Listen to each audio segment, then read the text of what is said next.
اس محنت کو کرتے ہوئے ہم مریں گے، محنت کے ساتھ دنیا سے ہم جائیں گے، یہ ہمارا عزم ہے۔ اور ہمارے گھر والوں کا بھی یہ جذبہ ہے، ان سے بھی یہ جذبہ کو اٹھانا ہے۔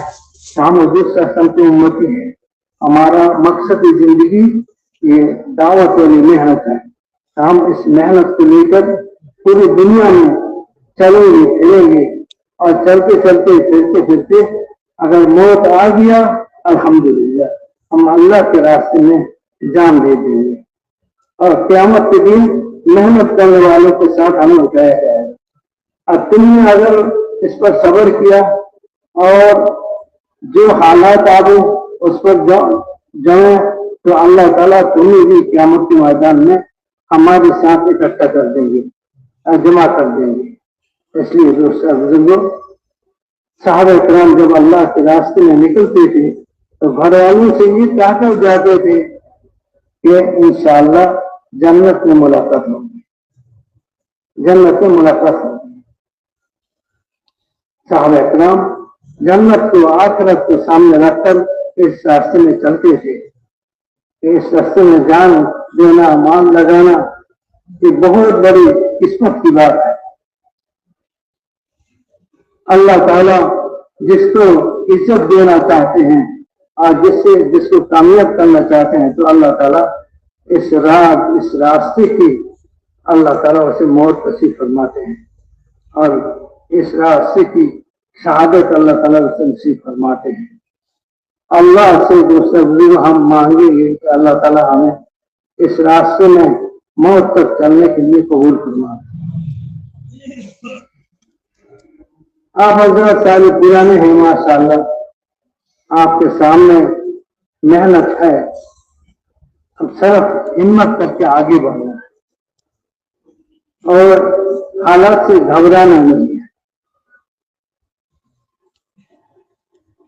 دنیا کے جتنے بھی انسان ہیں ہر انسان پر حالات آتا ہے، باوجود اس کے دنیا میں انسان چل کر رہے ہیں، اپنے تقاضے پورے کر رہے ہیں، اپنے شعبے میں محنت کر رہے ہیں۔ تو ایسا نہیں کہ حالت کی وجہ سے سب کچھ چھوڑ کر چلے گئے ہیں، دنیا خالی ہو گیا ہے انسان سے، ایسا نہیں۔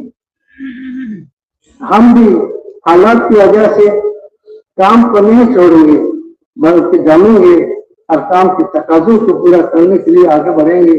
انشاءاللہ اللہ تعالیٰ اپنی قدرت سے حالات کو ختم فرما دیں گے اور ہمارے لیے راستے نکالیں گے انشاءاللہ۔ تو اس کے لیے دوستوں عزم کریں اور نیت کریں، ہمیں موت تک اس محنت کو لے کر چلنا ہے، اور اس محنت کا جو تقاضا بھی ہمارے سامنے پیش کیے جائے ہم اس تقاضے کو پورا کرنے کے لیے تیار ہیں۔ اس لیے کس کی ارادہ ہے، کون بھائی اس کا نیت کرتا ہے کہ ہم انشاءاللہ یہاں سے جو تقاضے بھی ہمارے بڑے بڑے ہمارے سامنے پیش کریں گے ہم اس تقاضے کو پورا کریں گے، تیار ہے انشاءاللہ۔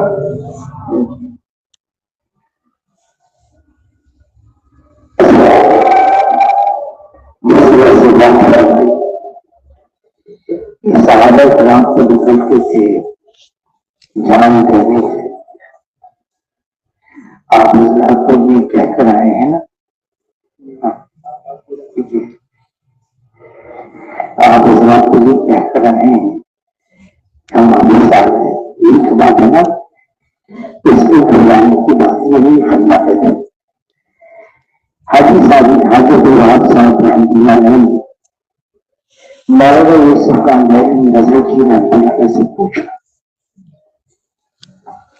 کہ آپ اس کام سے کیا چاہتے ہیں؟ فرمایا اللہ پر جان دینا آ جائے۔ تو حاجی صاحب فرمانے لگے میں تو فرشتے آدمی ہوں، اللہ پر کیسے جان دوں گا؟ تو مولانا یوسف صاحب رحمۃ اللہ نے فرمایا اس بات کو سمجھو کہ اللہ کو جان دینا کیا ہے، اپنے بھی تقاضے ہیں، گھر والوں کو بھی تقاضے ہیں، نہیں کبھی تقاضا اپنے تقاضے گھر والوں کے تقاضوں کو نیچے رکھنا اور دین کے تقاضوں کو اوپر کرنا. تو حاجی صاحب فرمانے لگے ہاں یہ تو میں کر سکتا ہوں. تو یہی کا مطلب ہے اللہ پر جان دینا آ جائے. پھر فرمایا آخری سانس تک اس کام کو کرنا ہے. کب تک کرنا ہے؟ ہاں حالات ہوتے رہیں گے اس دنیا میں کوئی بات نہیں.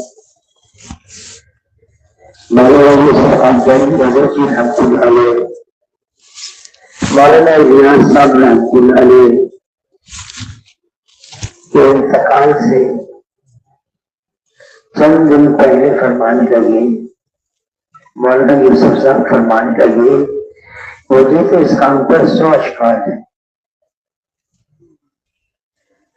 لیکن مولانا سید خان صاحب رحمۃ اللہ علیہ فرمانے لگے پھر وہ وقت بھی آیا کہ مولانا یوسف صاحب رحمۃ اللہ علیہ فرمانے لگے اگر میرے والد صاحب قبر سے زندہ ہو کر آ جائیں اور یوں کہیں یوسف میں اللہ کی طرف سے آیا ہوں میں نے تو تحریک چھوڑ دی تھی چھوڑ دو تو میں یوں کہوں ہاں آپ نے تحریک چھوڑ کی تھی لیکن میں حضور صلی اللہ علیہ وسلم کام سمجھتے ہوئے آخری سانس تک اس کو کرتا رہوں گا.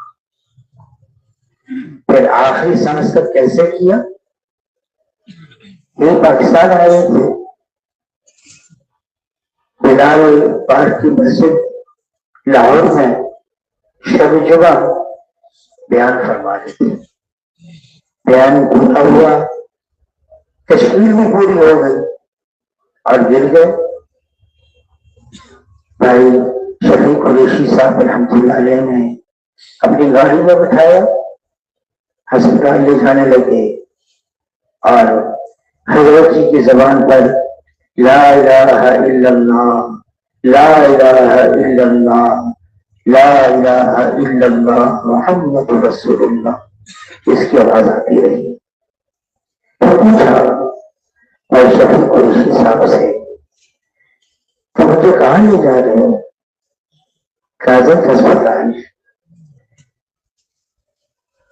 کاظم کی ڈاکٹر نے فرمایا نہیں پڑی ہسپتال میں تو عورتیں بھی ہوتی ہیں وہ میرے بدن کو ہاتھ لگائیں گی.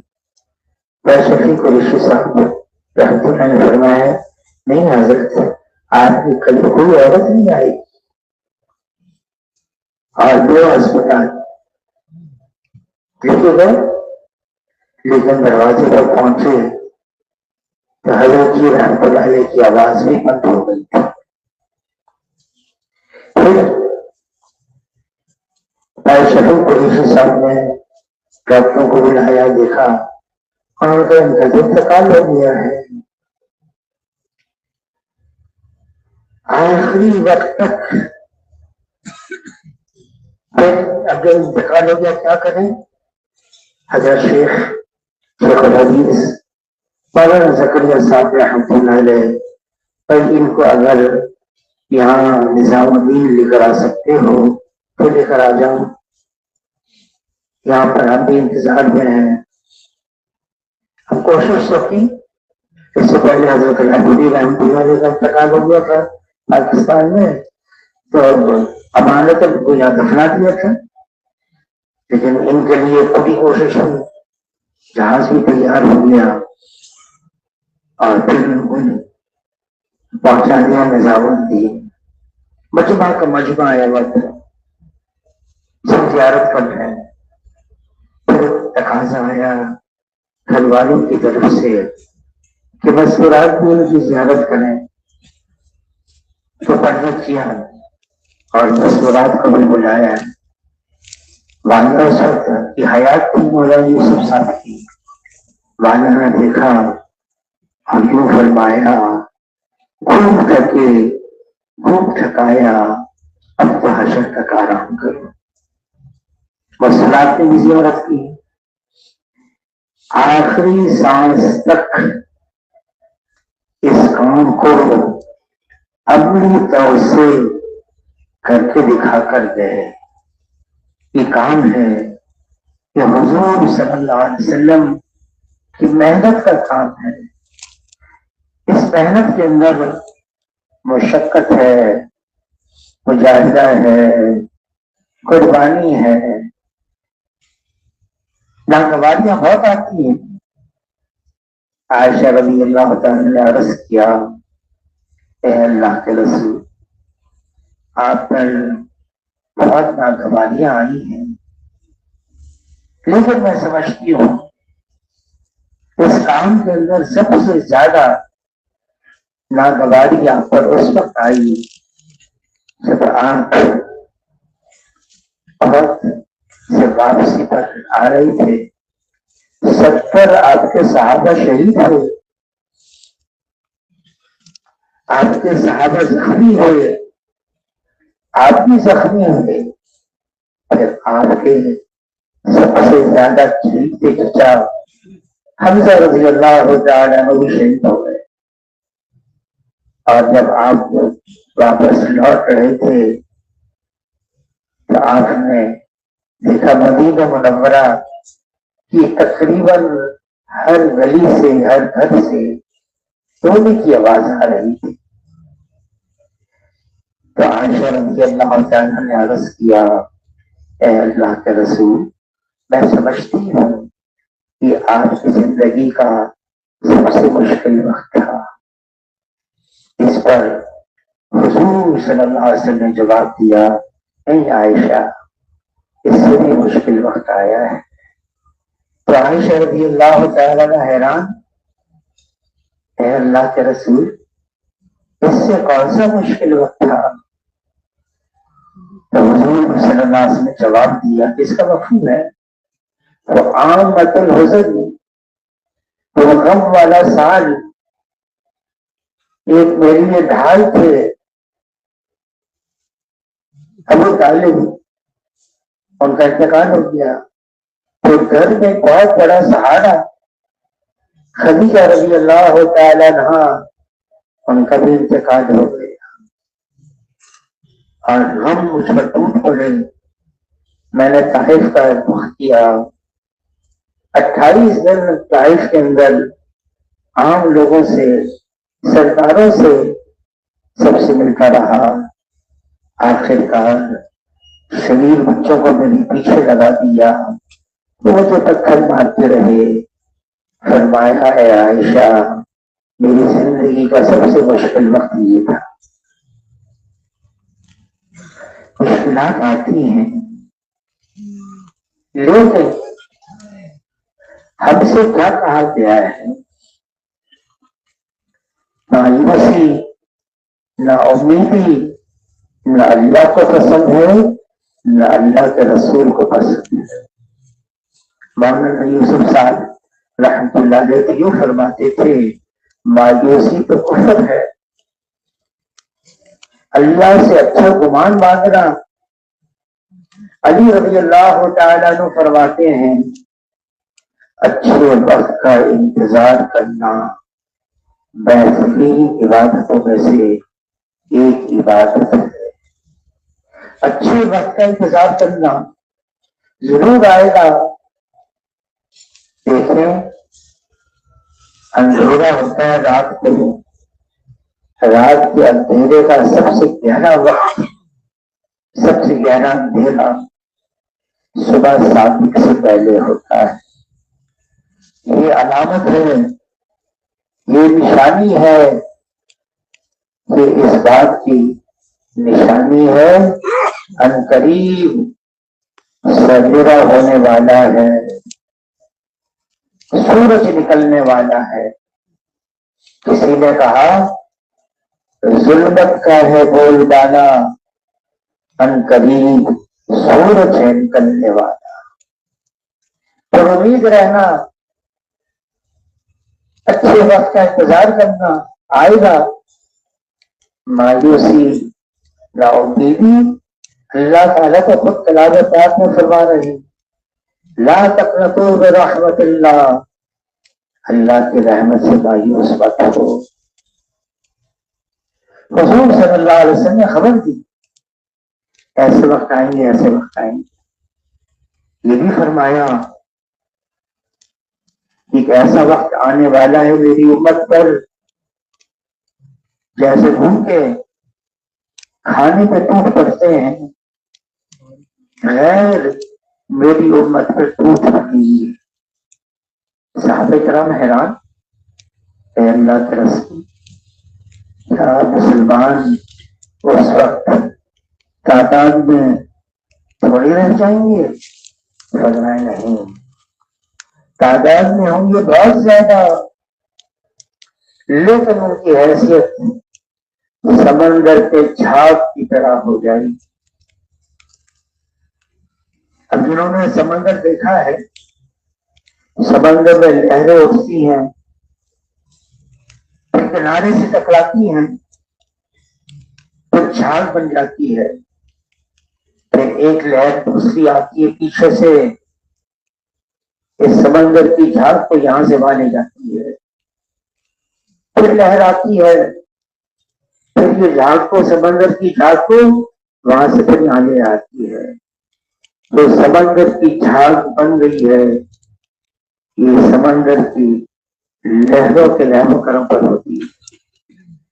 تو صحابہ کرام نے عرض کیا، اے اللہ کے رسول،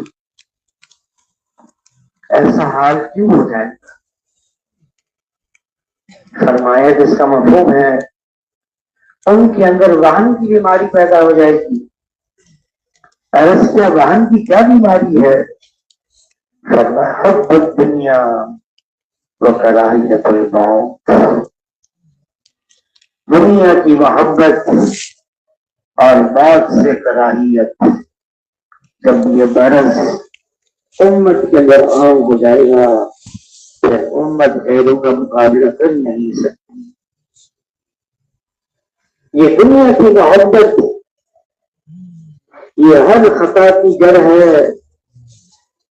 حضور صلی اللہ علیہ وسلم وصال سے 3 دن پہلے خطبہ کیا اور یہ فرمائے جس کا مطلب ہے مجھے اپنی امت پر فقر اور فاقے کا ڈر نہیں، مجھے اپنی امت پر دنیا کی فراوانی کا ڈر ہے. اس دنیا سے بچو، یہ ہاروت اور ماروت سے زیادہ جادو کرنے والی ہے. حضور صلی اللہ علیہ وسلم سید ولد آدم ہے، آدم علیہ السلام کی اولاد میں سب سے افضل ہے. شیخ سعدی فرماتے ہیں لا یمکن الثنا کما کان حقہ بعد از خدا بزرگ.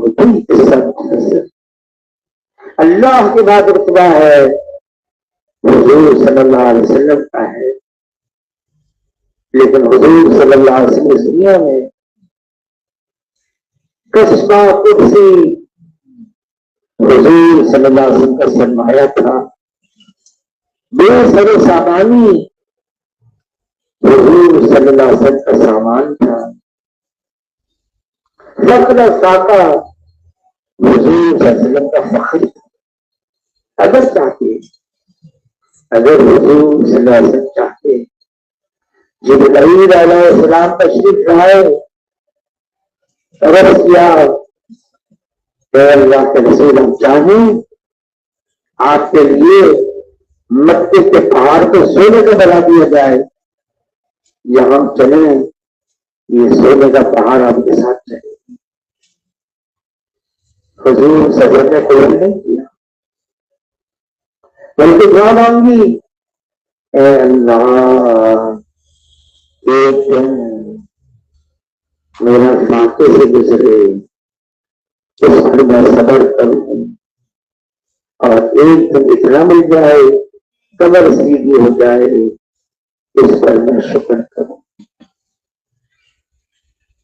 عائشہ رضی اللہ تعالیٰ عنہ سے فرمایا جناب رسول اللہ صلی اللہ علیہ وسلم نے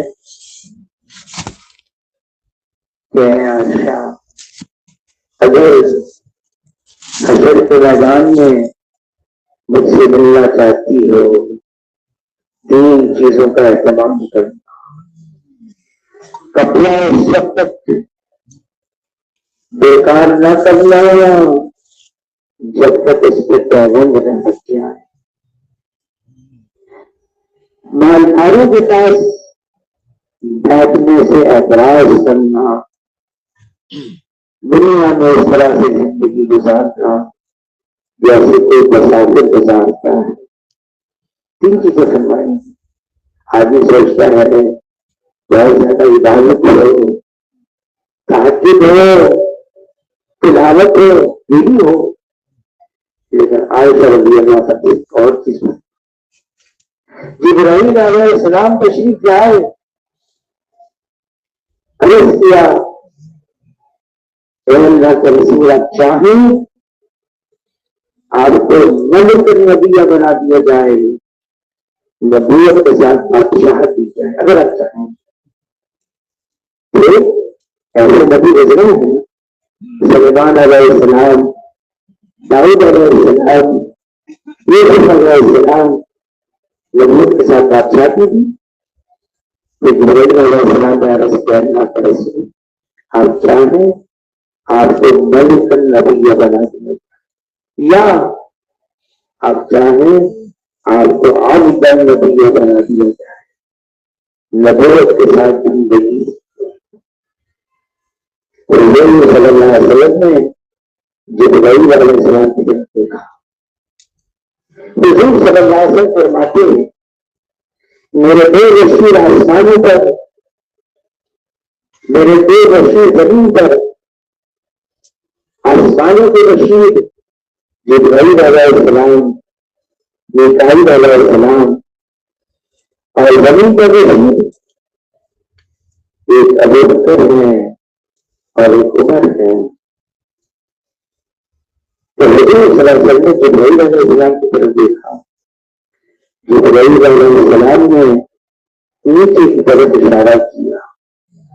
حضور صلی اللہ علیہ وسلم نے عبد النبیہ کو پسند فرمایا. زمین اور آسمان کے خزانوں کی چابیاں قدم پر رکھی گئی تھی. مجھے تو کوئی نہیں کیا بلکہ آخرت کو ترجیح دی. یہ امت ہے رضی اللہ تعالیٰ عنہ بیت المقدس فتح کرنے کے لیے گئے. مدینہ منورہ سے مشورے سے ایک غلام ساتھ لیا،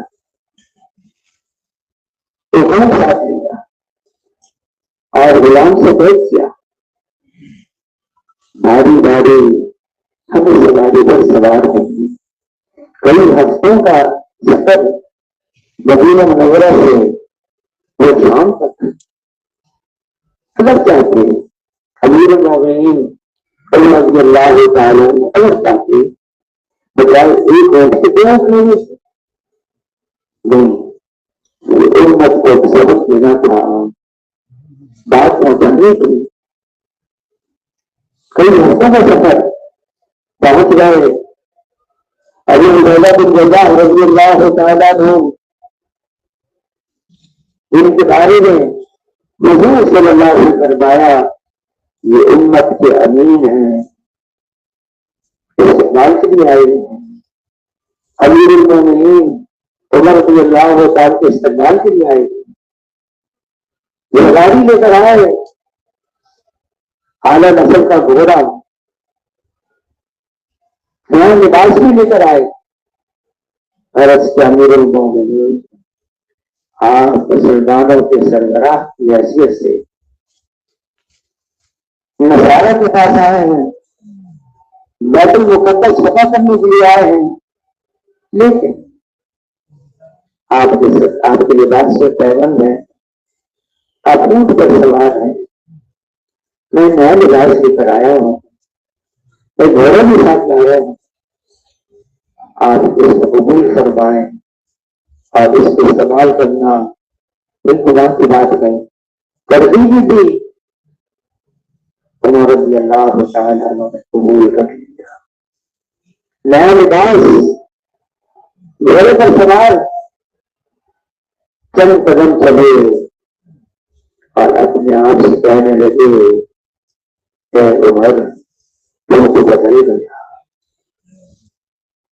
واپس آئے ابو عبیدہ بن جراح رضی اللہ تعالیٰ سے فرمایا اس دھوکے میں پڑے ہوئے اللہ بھی ہمیں عزت کی ہے، سواریوں کی وجہ سے نہیں، لباس کی وجہ سے نہیں، لیکن حضور صلی اللہ علیہ وسلم اعمال کی وجہ سے اللہ نے عزت دی اسلام کی وجہ سے. اگر اسلام کے علاوہ ہم عزت تلاش کریں گے اللہ ہمیں ذلیل کر دے. کوئی پرانا لباس، کوئی اس کے سوال. ابو عبیدہ بن جراح رضی اللہ سے فرمایا کہ جاؤ ہم پیچھے آ رہے ہیں. رات کو بارش ہو گئی، کیچڑ بھی ہو گیا، عمر رضی اللہ عنہ کی باری بھی تھی پیدل چلنے کی اور غلام کی باری کی سواری پر سوار ہونے کی.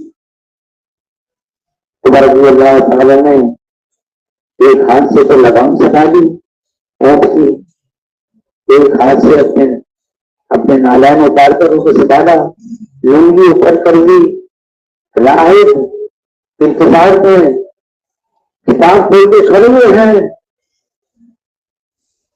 اور جو شخص سواری پر سوار ہے اس کو بھی دیکھتے ہیں، جو پیدل ہے اس کو بھی دیکھتے ہیں اور یہ کہتے ہیں جو پیدل ہے اس کا وجہ وہی ہے جو ہماری کتابوں میں بہان لڑائی لڑے، بیت المقدس کی چابی حوالے کر دی، ہمارا دور ختم ہو گیا، اب تمہارا دور شروع ہوا ہے. حضور صلی اللہ علیہ وسلم فرماتے اس کا مفہوم ہے ہر امت کے لیے فتنہ ہوتا ہے، میری امت کا فتنہ اس دنیا کا مان ہے. صحابہ کرام کیسی زندگی گزارتے تھے. عمر رضی اللہ تعالیٰ عنہ امیر المومنین ہیں، جمعہ کی نماز پڑھانے کے لیے آئے، دیر ہو گئی، معذرت کی اور یہ فرمایا کہ ایک لباس ہے، ایک ڈبہ ہے، ہر جمعے کے دن اس کو دھوتا ہوں، یہ سکتا ہے، پہن کر آتا ہوں، ہنستے معمول میں نے پڑھا اس کو خشک ہونے میں دیر ہو گئی، مجھے بھی دیر ہو گئی. کھڑے ہو رہے خطبہ دینے کے لیے جو صاحب سامنے بیٹھے تھے پہلن نکلنے لگے جو کرتے پر تھے، 12 پیدل تھے اور ایک پیدل چپڑے کا تھا. دنیا سے بے رغبتی ایمان کا حصہ ہے. دنیا بھی ہو، مال بھی ہو، نقشے بھی ہوں، چیزیں بھی ہوں، کہیں نہیں. ہم تو دنیا میں اس لیے آئے ہیں ہمارا قرب اور تعلق اللہ سے جڑ جائے. یہ ساری کائنات کا خالق اور مالک ہے، جس کے قبضے سے سارا نظام چل رہا ہے. ہمارا مقصد ہے دنیا میں آنے کا، ہم اللہ کو پہچانے وہ ایک ہے، اکیلا ہے، یکتا ہے، تنہا ہے. اللہ کا کوئی ساتھی نہیں، اللہ کا کوئی ثانی نہیں، اللہ کا کوئی متوازی نہیں، اللہ جیسا کوئی نہیں. وہ وحدہ لا شریک لہ ہے، وہ خالق ہے اور باقی سب مخلوق ہے. وہ مالک ہے اور سب مملوک ہے. وہ رازق ہے اور باقی سب مرزوق ہے. بنانے والا اللہ ہے اور باقی سب نہیں ہے. مخلوق جیسے وجود میں آنے کے لیے اللہ کی محتاج ہے، اسی طرح سے استعمال ہونے میں بھی اللہ کی محتاج ہے. مخلوق ظاہری شکل میں کتنی طاقتور نظر آئے، مخلوق ظاہری شکل میں کتنی زیر آور نظر آئے، مخلوق ظاہری شکل میں کتنی کٹاوٹ نظر آئے، کتنی فوجدار نظر آئے، مخلوق مخلوق ہے اور اللہ کے سامنے اس کی کوئی حیثیت نہیں. جو مخلوق چاہیں گی وہ نہیں ہوگا، جو اللہ چاہیں گے وہ ہوگا. مخلوق کا چاہنا یہ محض چاہنا ہے اور اللہ کا چاہنا ہو جانا ہے، اور ہوگا وہ جو اللہ چاہیں گے. اور اللہ کی چاہت اس طرح نہیں. کائنات کا ذرہ ذرہ اللہ کے حکم میں چپکا ہوا ہے. فیصلہ اللہ کا ہے، حکم اللہ کا ہے، غلبہ اللہ کا ہے. کوئی اللہ کے سامنے اللہ کا مقابل بن نہیں سکتا، کوئی اللہ کے آگے پر نہیں مار سکتا، کوئی اللہ کے آگے دل نہیں مار سکتا. مخلوق کیا کر سکتی ہے؟ سب کو فنا ہے، باقی رہنے والی ذات صرف اللہ کی ہے. وقت آئے گا اللہ سب کو ختم کر دیں گے. ساری مخلوقات کو، ساری کائنات،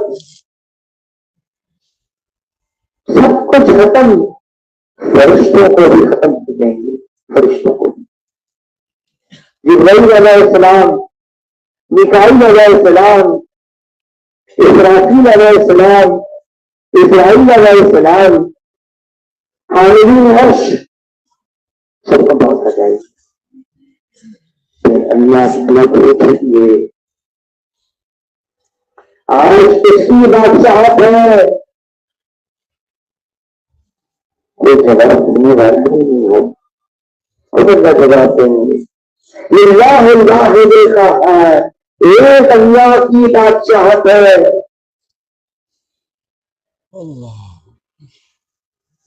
سب کچھ سمجھے میں پڑے گے. نظر کچھ آ رہا ہے کہ نظر میں دھوکے میں ڈال دیا، کتنے باری ذات پر اللہ کی ہے.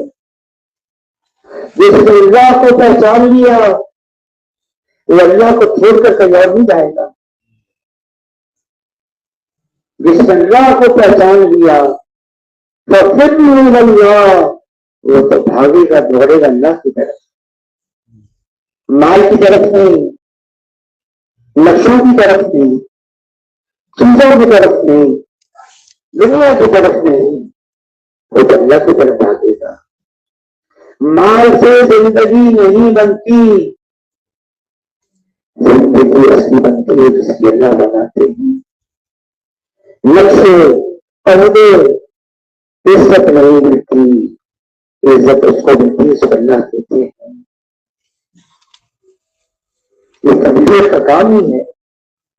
مولانا اجلاس صاحب رحمۃ اللہ علیہ فرماتے تھے، میں نے اس کام کا نام تبلیغی جماعت نہیں رکھا، پڑ گیا.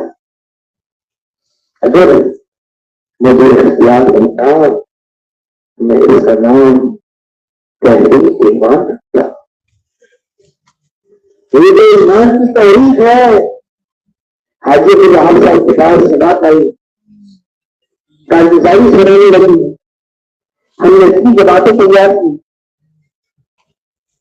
سہرے چنگا اتنا مقامی کام جمایا ہم نے. حاجی صاحب سنتے رہے، حاجی صاحب نے فرمایا بہت اچھا کیا. مجھے تو سب اس طرح بتاتے کتنے ایسے تیار ہو گئے جن کا یقین مخلوق سے ہٹ کر ایک اللہ پر آ گیا. مجھے یہ بتا دو بے شک دنیا ظاہر اسباب ہے اور ہمیں کہا بھی گیا ہے سبب اختیار کرو، لیکن مسبب الاسباب اللہ ہے۔ اللہ کرتے ہیں اپنی قدرت سے کرتے ہیں، چاہے بغیر اسباب کے کر کے دکھاتے ہیں، چاہے اسباب کے خلاف کر کے دکھائیں، چاہے اسباب کے بغیر کر کے دکھاتے ہیں، کرنے والی ذات اللہ کی۔ یہ تبلیغ کا کام یہ تو اللہ کی ذات پر یقین جمانا ہے۔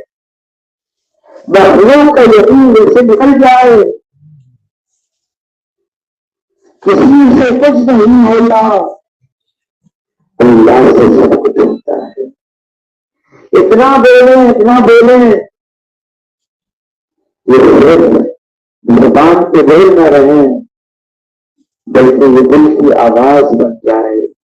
لا الہ الا اللہ یہ کلمہ ہے جس میں لا پہلے ہے، نفی پہلے ہے، انکار پہلے۔ لا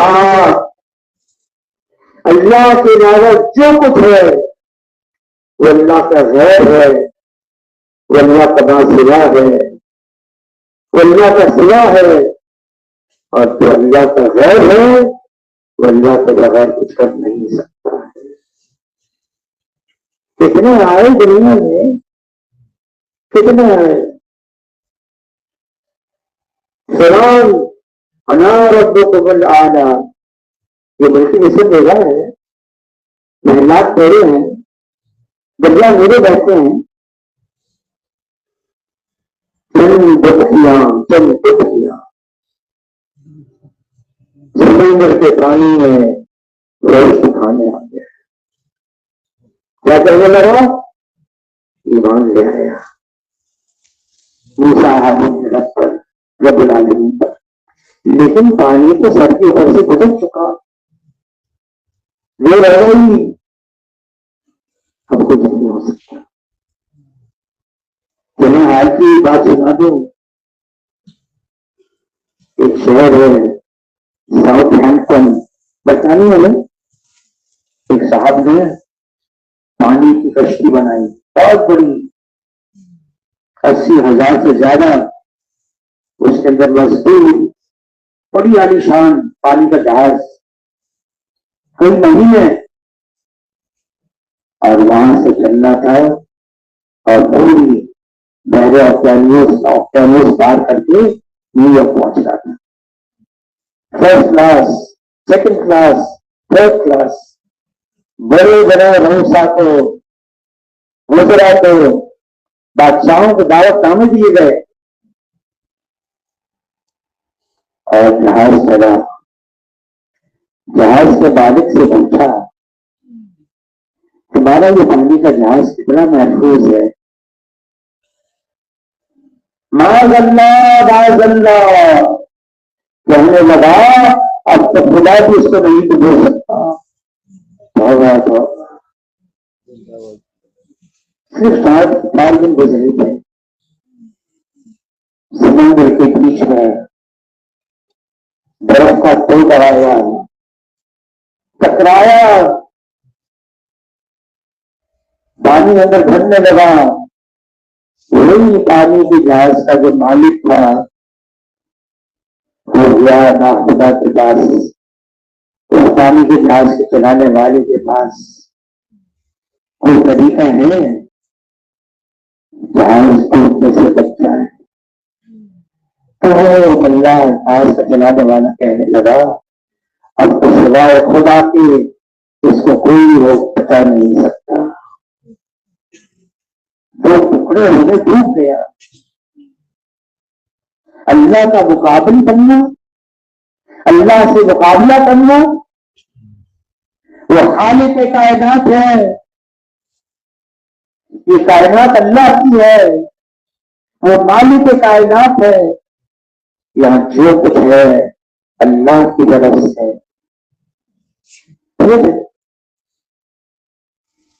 سزا اور جزا کی جگہ دنیا تو نہیں ہے، آخرت ہے۔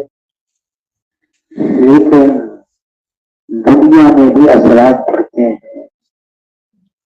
کوئی اللہ کی نافرمانی کرے، میں ہوں، میری کوئی حیثیت ہے. حضور صلی اللہ علیہ وسلم سید ولد آدم ہے، اللہ سے کیا مانگ رہے ہیں؟ اللہ اجعلنی فی ایدی صغیرا وفی اعین الناس کبیرا.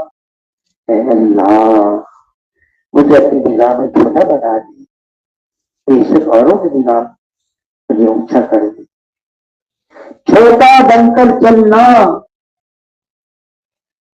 حاجی صاحب، حاجی عبدالوہاب صاحب رحمۃ اللہ علیہ کارگزاری سنانے گیا ان کو تو پوچھنے لگے یہ باہر بجنا کون سا ہے؟ تو ان سے کہا جتنی شورا بنائی گئی ہے ملک کے اندر ان سب کو 24 گھنٹے کے لیے جمع کیا ہے.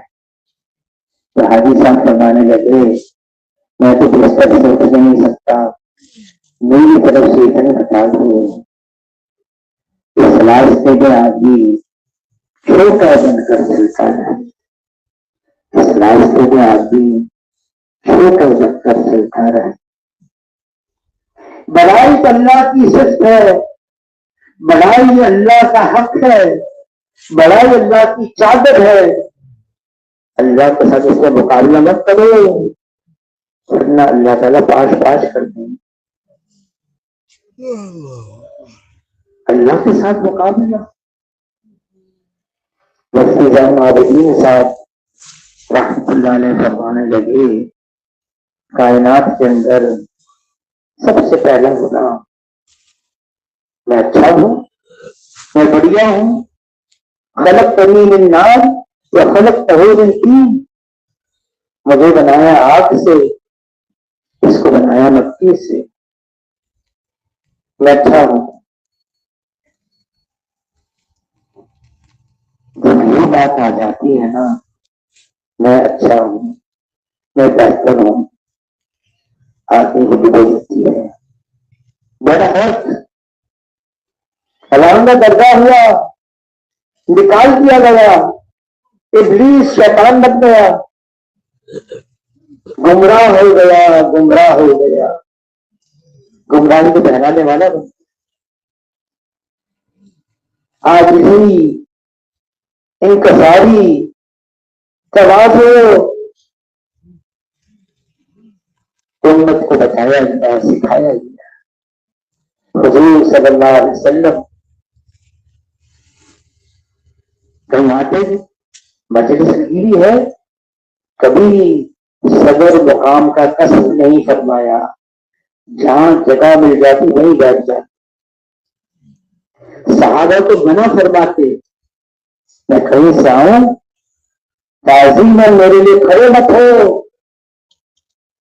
صحابہ کو منع کرتے میرے پیچھے مت چلنا، میرے آگے چلو.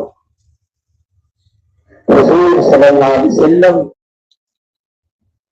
سب صحابہ کے ساتھ مل کر کام کرتے. ایک سفر میں تھے، پڑاؤ ڈالا، کسی کا بکری پیش کی، میری طرف سے اس کو ذبح کرتے پکا کے کھانے. حضور نے قبول کر دیا. پوچھا اس کو ذبح کون کرے گا؟ صحابہ میں سے عرض کیا میں کروں. کھال کون اتارے گا؟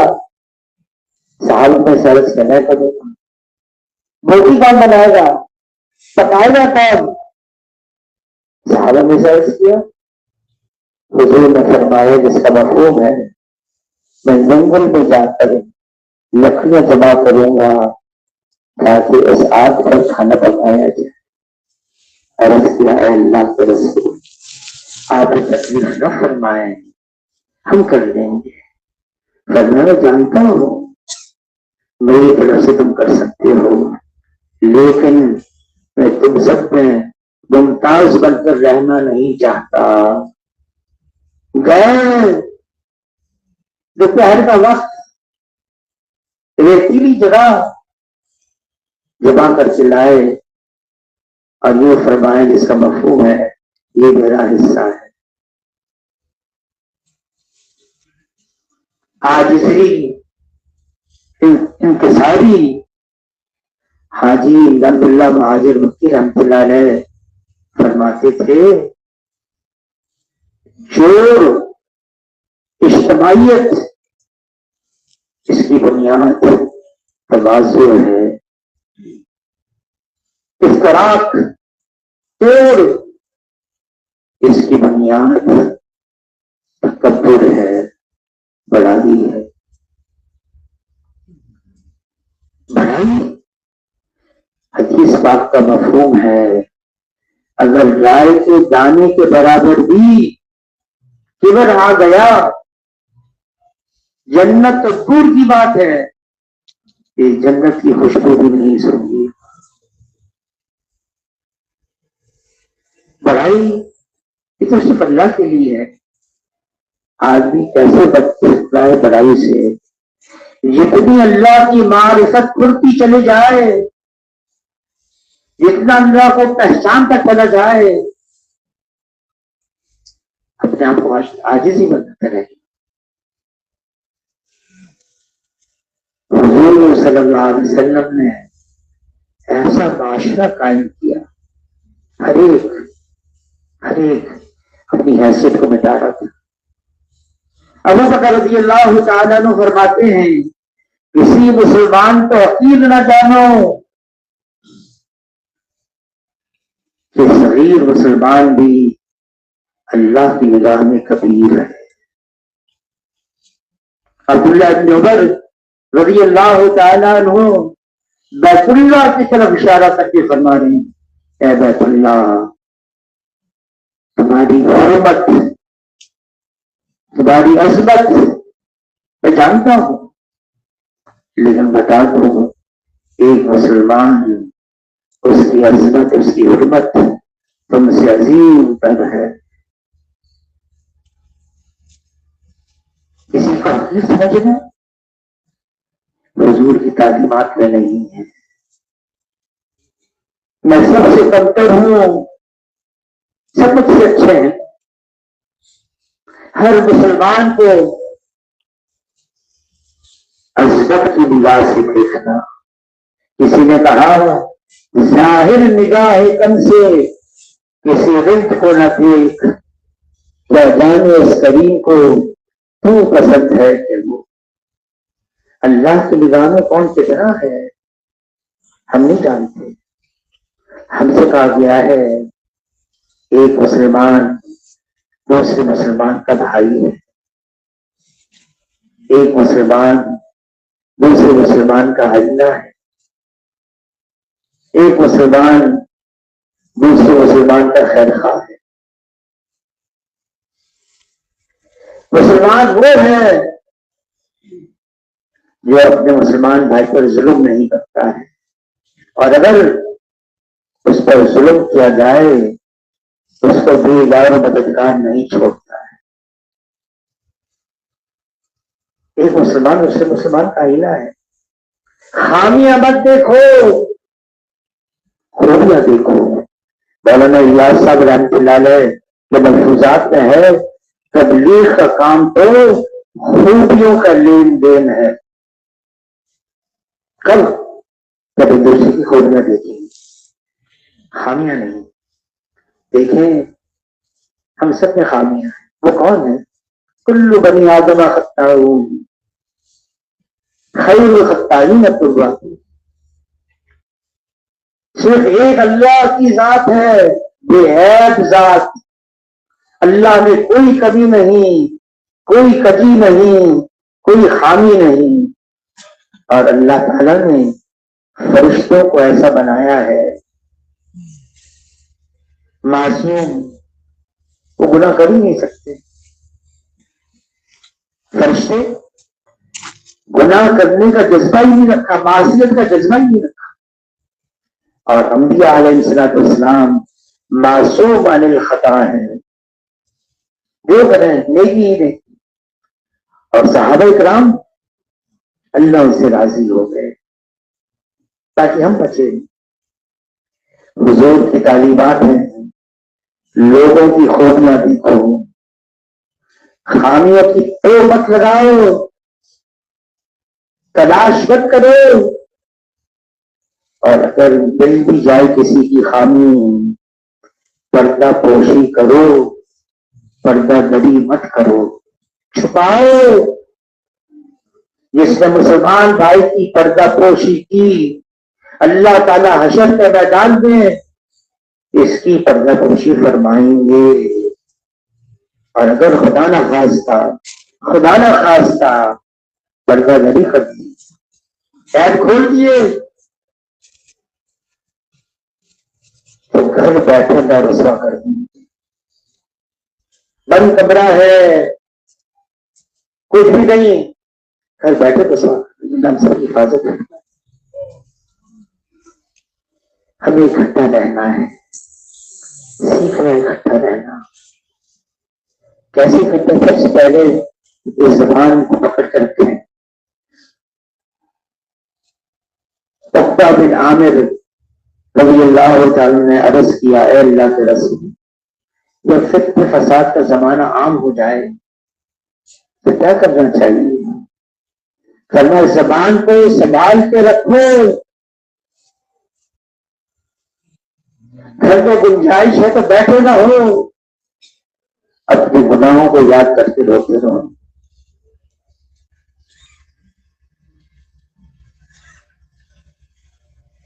عبداللہ بن سقفی رضی اللہ تعالی نے عرض کیا، اللہ کے رسول، میرے بارے میں آپ کو سب سے زیادہ خطرہ کس کا ہے؟ حضور صلی اللہ علیہ وسلم نے اپنی زبان مبارک کو دو انگلیوں کے درمیان میں پکڑ کر فرمایا، اس کی حفاظت کرنا۔ جب صبح ہوتی نا، بدن کے سارے اعضاء زبان کے آگے ہاتھ جوڑ کر کھڑے ہو جاتے ہیں، تو صحیح ہے، تم صحیح ہو۔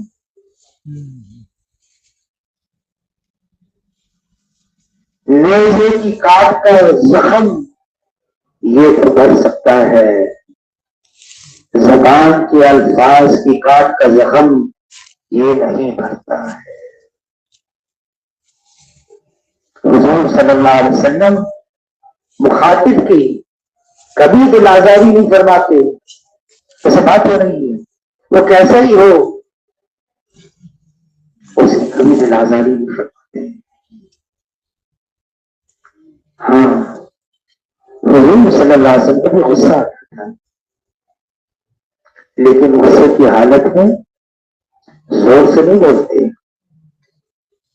بیٹھے تو کھڑے نہیں ہوتے، اپنی ذات کے لیے غصہ نہیں آتا، دنیاوی کام کے لیے غصہ نہیں آتا۔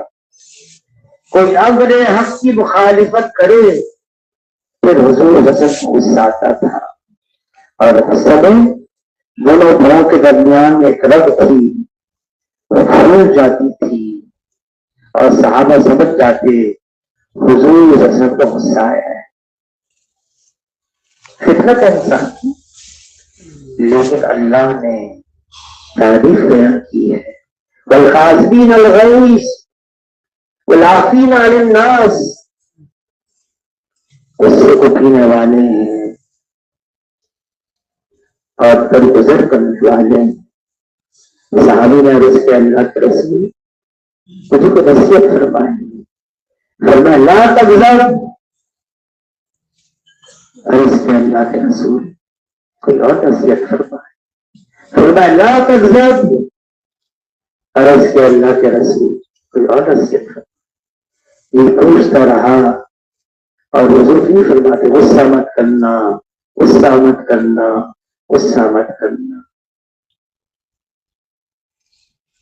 امام جوزی رحمۃ اللہ علیہ نے تدبیر سے لکھا ہے، دو چیزیں ہیں، اگر انسان ان کو قابو نہ کرے تو شیطان کے ہاتھ میں ایسا بن جاتا ہے جیسے بچے کے ہاتھ میں کھلونا ہوتا ہے۔ میں دو چیزیں ایسی ہیں، اگر انسان ان کو قابو نہ کرے، جیسے بچے کے ہاتھ میں کھلونا، ایسے شیطان کے ہاتھ میں۔ اور دو چیزیں کیا ہیں؟ ایک شہوت ہے اور دوسرا غصہ ہے۔ غصہ قابو کرنا سیکھیں. غصے کی حالت میں آدمی کا دماغ صحیح کام نہیں کرتا. قابو کریں. تبلیغ کے اندر تو یہ سیکھنا ہے. ہمیں گھٹتا رہنا ہے, ایک بنتے رہنا ہے. ہمیں اجتماعیت دی ہے اور ہمیں نقل و حرکت بھی دیا گیا ہے. اجتماعیت ساتھ رہیں. فرمائے دیکھو حضور صلی اللہ علیہ وسلم فرماتے اس کا مفہوم ہے حسد مت کرو, بغض مت رکھو, توڑو مت. اے اللہ کے بندو, بھائی بھائی بنتے رہو. بھائی بھائی بننے کا طریقہ یہی ہے. اگر ہم لوگوں کی خامیاں دیکھتے رہیں گے, برائیاں دیکھتے رہیں گے, ان کو ڈھالتے رہیں گے, ہم کیسے اکٹھے رہ سکتے ہیں؟ اگر کسی کا عیب نظر آ جائے تو کسی نے کہا